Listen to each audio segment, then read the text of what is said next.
Hi,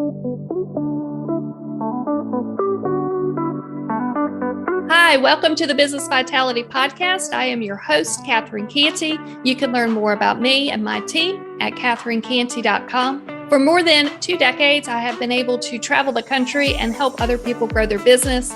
From those experiences, I was able to work with a proposal team that generated success 90% of the time for over a decade.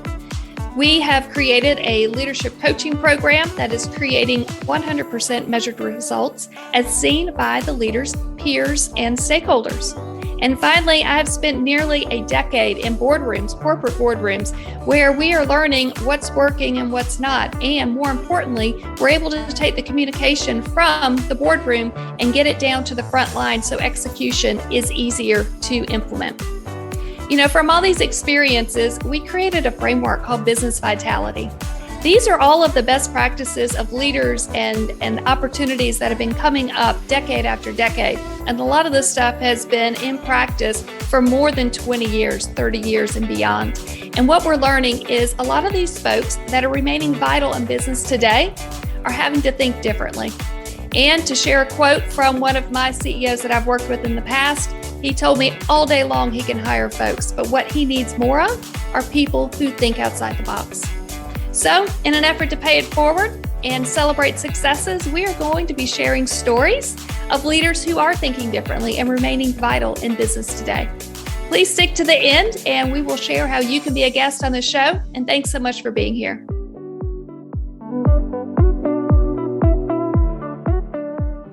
Richard Blank, you are the president of Costa Rica's Call Center, found on the web at costaricascallcenter.com. Thank you so much for joining us. Catherine, I'm so happy to be here today and as your guest. Cannot wait to share ideas and to excite your audience with new stuff.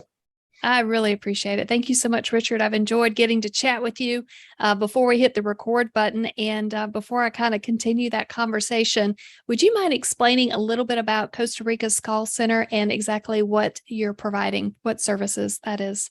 Yes, Costa Rica's Call Center. We were founded in 2008. We're a bilingual nearshore call center with dedicated agents that are college educated as well. They're coming with amazing skill sets.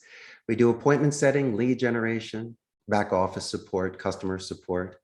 And we have a beautiful call center location in Barrio Aranjuez that can host 300 agents. That's fantastic. And, you know, just to have a little bit of fun here, I can't help but notice when I was looking at your site, you have someone named Daisy. And then in this video, you also have basically an arcade in your background. Do you mind talking about Daisy and the arcade and how does this all come together? I think it is a fantastic idea to bring into business, but would love to kind of hear your perspective on it. Catherine, I'm so glad that we're starting with dessert first. It's definitely Daisy the Limousine. My favorite show growing up was Remington Steele. And the one thing I learned about that show is you always have to pick your clients up in a classic limo. It doesn't need to be a disco limo, just enough for 2 people to sit in the back comfortably, have a drink and go somewhere. And so during my years here in Costa Rica, I'm an avid collector of treasures. We can talk about the pinball and arcade machines, but I found a 1984 Mercedes 300D Lang.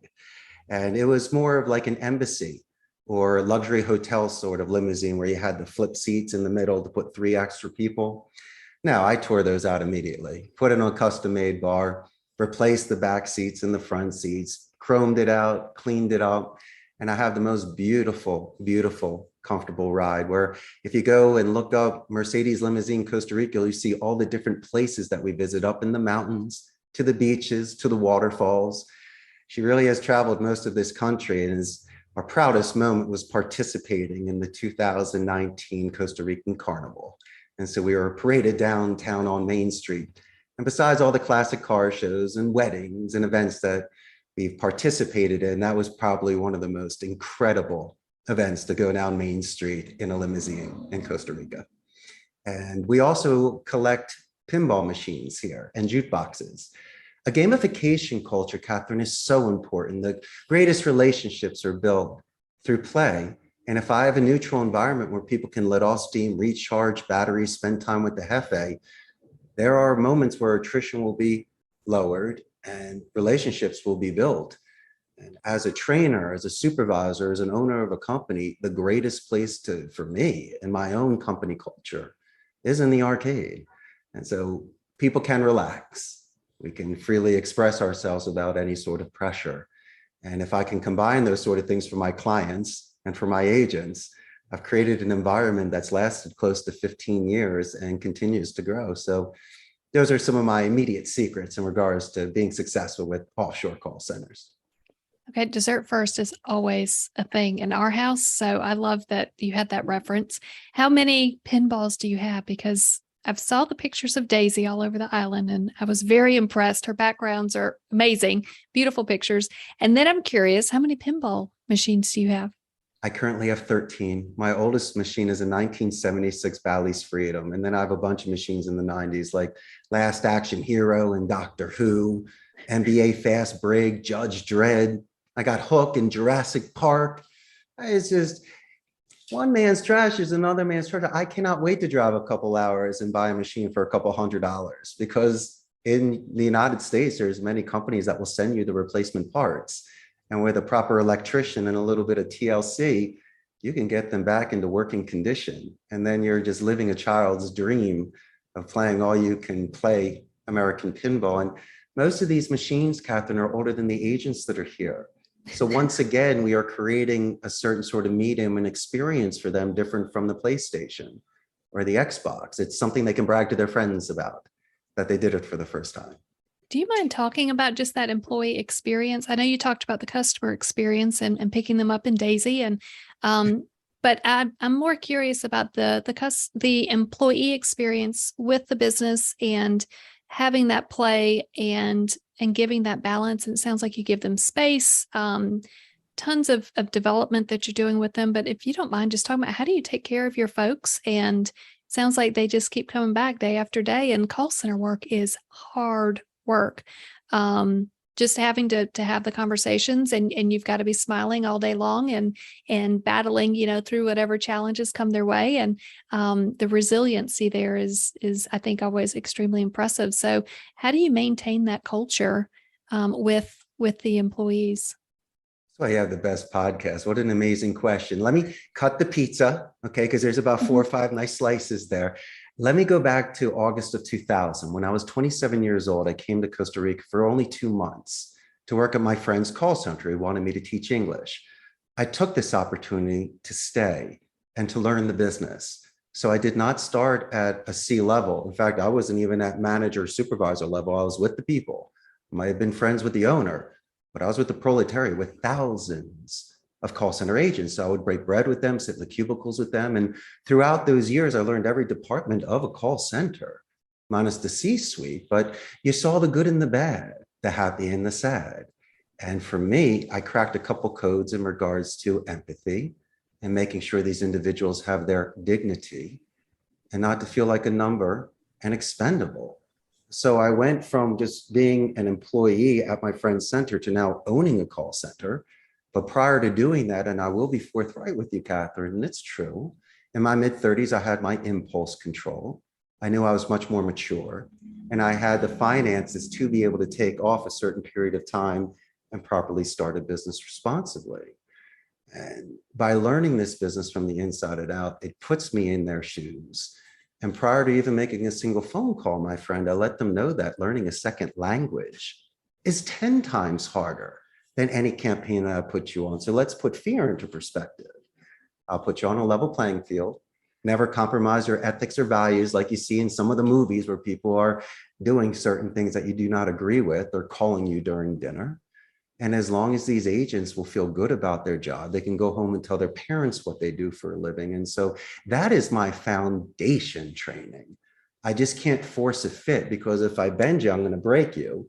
And the next thing you know, we have attrition and you're working at Amazon the next day. There's a certain sweet spot to it. We can master one level so we can get to the next one. Gaining our first downs, Catherine, to get our touchdowns. But anything of nothing. On the first day, I'm going to know your name. And about 80% of the agents will say, Richard, you're the first owner of a call center that knows who I am. And I go, I might be the last, but at least you're seeing how strong we're starting. And I'm giving you a clean slate like you are me. Don't judge me on your last boss, as I'm not judging you on the individual that you're replacing or the campaign that's growing. And I can have that sort of mature relationship. I can be that first mentor or boss or teacher in school that handed your paper back and said, would you like to try it one more time? Here's a couple suggestions. I could care less how many times you write your composition, Catherine, as long as you keep learning from it. Every time you bring it back to me and we can keep working on your grade. It's not about the A anymore. It's about you learning. You don't want the worst doctor in the class. You want a guy that actually knows what he's doing. And if I can see the dedicated practice and see they're expanding their vocabulary and they may be standing up when they're pitching, or they're once again using timed rebuttals so they showed active listening. These are artists of speech. And that's why I still find a passion for what I do, because today is just chat and emails, and that's boring. I love talking to you, Catherine. It's a ton of fun. It's much better than you and I writing back on emails, which would still be great, and we'd save them. But it's so much better. We exchange so much more energy that way. And if I can give that sort of mindset to the agents prior to picking up a phone call, the job that you say is so difficult, grinding and can burn you out, you can reverse that and use that sort of momentum. As you say, your husband said to this individual, the babysitter that does 50 calls a day, your potential could be limitless. Your confidence is self-confidence because of what you've done. And I think it's becoming a lost art. And so for me, if I have that sort of passion, people see my sincerity and realize they want to continue working with me for something like that. I think it's fantastic. And the reference that you're making, we have great babysitters in our area, and an opportunity opened up at my husband's business in customer care, the call center, and offered a position for a summer job, and just was able to have new exposure to what's it like working 9 to 5, and what's it like answering the phone and being able to do outreach and be able to just communicate with people and connect with them over the phone. And just by giving some of this younger talent an opportunity to just have exposure of what the business world is like can really be amazing. Like you said, before we even hit record, to be able to mold and to be able to influence and provide support to the talent that's out there. You know, the gift just keeps giving, and there's so many people that are talented who just need an opportunity to just see how far they can go. So I'll pause for a minute. You gave me a thumbs up. Do you want to add a great comment? Oh, no, I'm just being very excited because our conversation prior to hitting record was awesome. I had to pull some stuff out of it. But I remember talking about a squire to a knight and molding, and someone that's not coming into the center with bad habits. I'd rather have someone fresh than someone that's seasoned, but could be a cancer, might jump from the center, waste everyone's time, Catherine. So I completely support what you're doing. And these are the people with the most sincerity. Mm-hmm. They're the ones that have patience. It's incredible. It's something that is non-threatening and will be most productive on a phone call. I think that's great advice. And before we chatted, I've noticed that, just some of these things that keep businesses vital decades after decades is being able to become a better coach and a mentor to others. And I shared that, I have some clients that are working on that type of leadership behavior. They do want to become a better coach and a mentor, and they do want to match their leadership skills to others.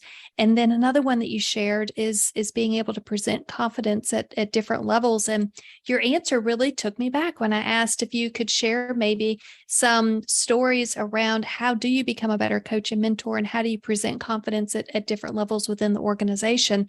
And it kind of ties back to something you shared earlier about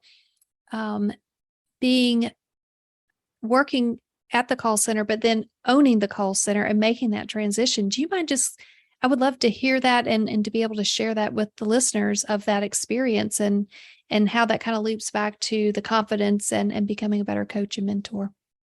In order for me to grow, I need roots and branches. I can't wear all hats. I can be the main guy, but I can't be the only guy. Yeah. So I hire specialists. Instead of having the pressure to go to Cisco school, I hire IT. I don't know the laws here. I'm going to definitely hire an attorney. In mathematics, I can do it, but once again, it makes me tired. So I'd like to get some accountants to work with me in a human resources department, which leaves me time to do what I do best, which is writing, which is speaking. And the greatest thing we have at a call center is our infrastructure and resources. I have a quality control department. So I can't just pick 3 minutes of a day, stand next to you and assume that that is who you are. I will be pulling calls randomly, or if you happen to nail it out of the park with a grand slam, this is how we're going to master our levels, because self-reflection is the best way for self-improvement. I don't need to say anything because you're the one doing all the talking. You know, if you've interrupted Catherine, you might have misspelled her email address by not using the military alphabet. There's a positive escalation that you may have done by being transferred to her and mentioning how amazing her associate was in verbal and in writing when you follow up the email. Looking at the email templates and the voicemail templates. Did you do your due diligence on LinkedIn and their website to pull out the cherry like you did with the limousine and pinball? If I never met you before and you were cold calling me regardless of what you were selling, you mentioned the limousine and pinball machines, it's yours to lose. I got 10 minutes between meetings.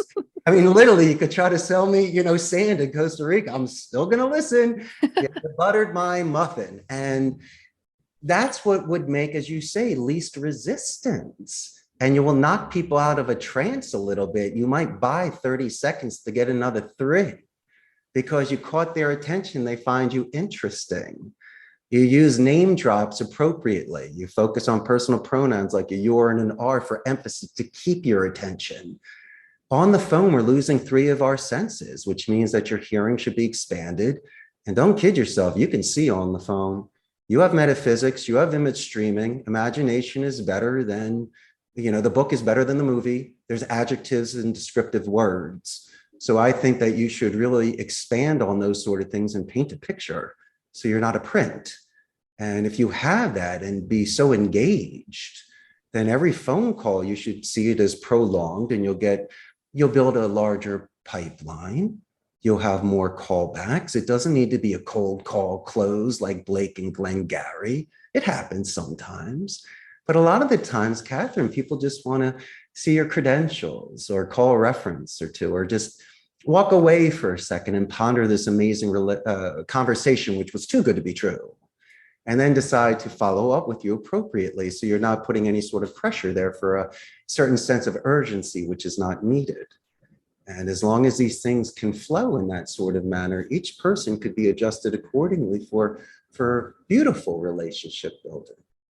I love what you said about self-reflection, and that being one of the best learnings that we can have is taking that time to pause and reflect. And I very often call it clarity breaks. And I emphasize to my clients to just take, in the beginning, I said, just take 5 minutes. And they're like, 5 minutes, 5 minutes to do what? I said, nothing. Just sit there and just take 5 minutes. Yeah. They're like, do you know how long that takes? It's like, it's 5 minutes out of your entire day.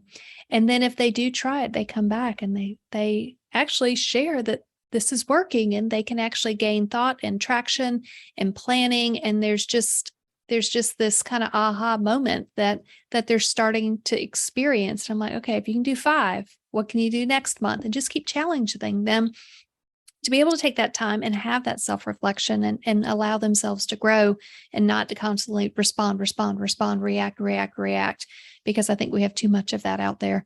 And kind of building on that to be able to have that self-reflection, it kind of ties into the quiet.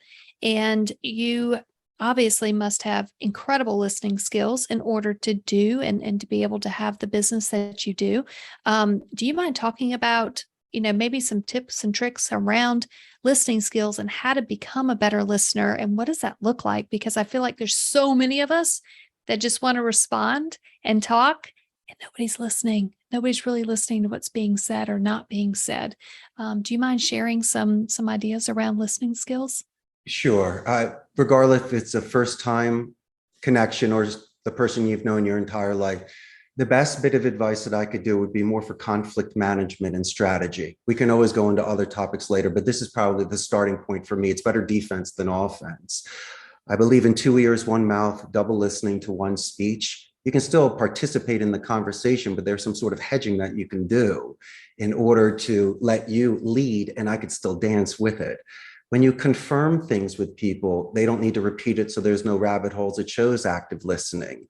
Once again, you can refer to yourself possibly in third person, or even mentioning things that could be done together just to get their attention again, to show that you are seeing a progression or something that is moving forward. Vocabulary is the most sensitive topic. And I always believe that a word like help, as simple as it sounds, could also provoke emotion or just knock you off. That could be the last straw. So words like assist, guide, and lend a hand. Instead of saying, excuse me, switch it, fall on that sword and say, Catherine, for my clarification. I mean, these are the little things that you just bring into yourself where you're reducing smaller piles so you can carry. And they say the best people in conversations are the best listeners. Well, let me be the best listener. Do you want to hear me talk? I'll talk for an hour. But if you're having a good time, if you're zigging and zagging and you're telling me great stories, best thing I can do is say, oh, really? In Miami, just to keep you going and let you know, really, you had 3 beers all day. So, I mean, that's the kind of fun stuff. And they'll love you for it. And then when they're exhausted, they're going to say, all right, Catherine, you got me. Your turn. And then it's a beautiful way to go back and forth. And now you have memories, you things you refer to. And here's the biggest thing. If there is no time sensitivity, and you want to say something, if you're allowed to sleep on it, walk away from it, write a draft, and then the following day decide to send it or make that phone call, do it. Because if you don't need to make a decision right now, even though they might be offended you didn't respond, the best thing to do is absorb it, take it. When you have a moment to be able to walk away, to separate it, prioritize it, get rid of the fat, because why do we even want to go there? Address what needs to be addressed, figure out a way in a calm and cool way to reiterate it, to make your point, because you might have overextended or not done enough in the moment. And then as generals do with intel, they bring it back. And even Sherlock Holmes, he needed clues to solve the case. Give me a little bit of intel, let me process it, sleep on it, eat on it, work out on it, play pinball on it, drive to work in the convertible on it. And then when I'm at the office, forget about it. I'm going to solve this thing before my first cup of coffee. And that would be much more effective for me than getting Philadelphia angry yesterday and saying something that I would be regretting. And you were in Philadelphia previously, correct? Born and raised, Northeast Philadelphia, very proud. What a shift from Philadelphia to Costa Rica. Well, I took steps. I went to Arizona for a couple of years, and then, then I came here. But I had to move somewhere fun where every day was a Saturday, Catherine. I know. It's beautiful there. I love that you just talk about listening and then also conflict management and how that ties together. I was doing work with a group and they really want to talk about conflict management and how do I make them listen to me? And I knew not to respond, but to pause. And, if you take the word you out of it, and it's just about how can we listen together and how do you lead with what you want to receive and be able to model the behavior that you need to receive. Like that is part of making that change and having people be able to listen is modeling that behavior. And, I love how you talk about, you can lead and then we can dance together. I think it's fantastic because you lead. Yeah. Just make sure it's 80s music, right? Yeah. Let the other folks lead. Let them feel like they have the control and the influence. And you can learn so much from people by just listening to what they have to say and being, allowing them to take the lead on the conversation or take the lead on the project or whatever it is. You learn so much about them as a person and how they lead and how they motivate other people and the languaging and the vocabulary. Holy moly, you can do so much. Look at it like this, as large as the ship could be. Yes. The rudder could be still small moving you. So yes. You and I are the rudders. And, when it comes to the quality control, just circling back, if I pull a phone call from you and I walk by, I go, hey, Catherine, you're doing a great job. You're like, okay, great. Catherine, last Thursday, when you spoke to Mrs. Jones for 12 minutes, turned it around, helped her out. The grandson came on and said you were the greatest customer support representative. She just wrote into the company. I mean, doesn't that show that I'm legitimately not just saying, good job, Catherine? I Right. specifically mentioned exactly the kind of work that you've done. And I will try to do that. Not good job, ace and champ and chief. I will specifically talk about a time that you rocked. And I'll let you know why you were the greatest ever. And they go, wow, you really do listen, Richard. You really do. And I go, of course I do. Of course I do. And so for your supervisors, why don't you look at one of their plays, get the real detail of how they did it. That's when you give the high five in front of everybody and letting them know why they're the champ. And then you start nicknaming them things, the time that they won, when they had a coming of age moment. That's where you build the environment. You start becoming Maverick and Iceman. Yeah. That's how you build things there. You just build them up and you use the details that support why they did a good job. You don't just vaguely say good job. And there's so much power in that. And I would, encourage anybody listening, if somebody has provided good customer service or great customer service, send the email and let somebody know that it went well. Because I remember during my banking days, I would send an email to the CEO maybe once or twice a year when something really good happened. We have so many projects and things that happen, every day, every week, and they're not always perfect. But every once in a while, we would have something. I'm like, oh, they just need to be celebrated. And so in the subject line to the CEO, I just put the words good news. And then inside, just share that, Richard did XYZ and it was amazing and it worked. And we got XYZ out of this. And I could see on the computer, those emails got read like within minutes of being delivered. I could have 12 other fire emails. They're not going to be handled, but the good news emails always got opened and they were always authentic and not, too often, but just once in a blue moon, just to say, hey, Richard did a great job. This is what happened. Here's the result. And, with everything going on in this world, I think we all just need to celebrate, that this went right. And this, sure enough, CEOs would always, send a note right back and say, thank you. I needed that. I had, XYZ day and I needed a break. So I just appreciate it. Good to hear that we've got good stuff going on. So doesn't that remind you of the stars on the helmets in the football game? Yeah. Yeah. And you can do that in business. Yes, you can shoot these notes off to people and it's not a pressing message. Just send an email. Just let people know they're doing a good job. And this is what they did. Start building the levels like, the white, yellow, green, brown, and black. So say you've gotten 3. Now you're at division 1 level of positive escalations. How much more are you going to go, and just keep count on those things. The people, they respond to it. Mm-hmm. Yeah, that's fantastic. What other topics are we missing? I feel like you've done such an incredible job talking about the empathy and giving people dignity and self-reflection and listening skills. What about training? Ongoing training. Lifelong learning. Talk about that. Do you mind? Of course. Well, since people are coming in as linguists, I just want to make sure that they have the sort of composure to be able to give a proper delivery so people don't ask them to repeat their information. So on the first day of class, I slice these I'll show them the full page of the script, but then I'll have a piece of paper that only has a little window because I'm saying this is what you're focusing on at the moment. Don't start thinking ahead or behind. If you can't land the introduction, forget about the body and the conclusion. That call doesn't even exist. Really, it's about the genesis. It's about setting the first step and the angle to move that call. So for us, the first 30 seconds of any sort of phone call is essential besides memorizing your information. It's important for us, as you say, to anchor into the active listening name drop of the person that answers the call. Us doing a company name spike to say the name better than the way the people answer the call. So it's something they're familiar with. Then they see that I could be a mystery shopper. I still have an anonymity. And then usually they will ask me a first question. Sometimes it could be negative. There could be a negative tone in a question that's asked. There's a buffer boomerang technique that I have here. In fact, I got a picture of it. I can show your audience. A buffer boomerang technique. Yeah. If somebody asks you a question in a negative tone, you got to buffer it.